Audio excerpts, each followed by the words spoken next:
says, thank you, Joe. I haven't ever been sure what or why I am. You gave me goosebumps. Yeah.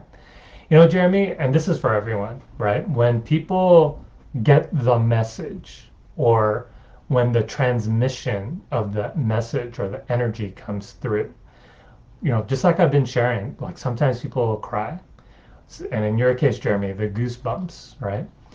And, you know, it's one thing to get the energy of the message, right, on an intellectual level, but when you start getting goosebumps, when you start getting like, oh my God, that makes total sense, right? You just go, ah, or you start crying, right?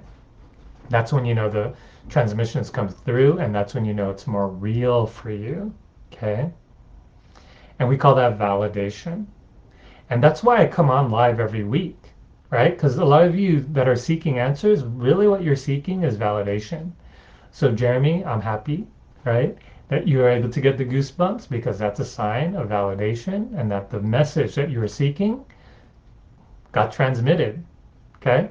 And, you know, just so you know, I have no script, right? I have no script for this. I'm literally just channeling whatever message is wanting to come through. I'm just the medium, I'm just the messenger, okay?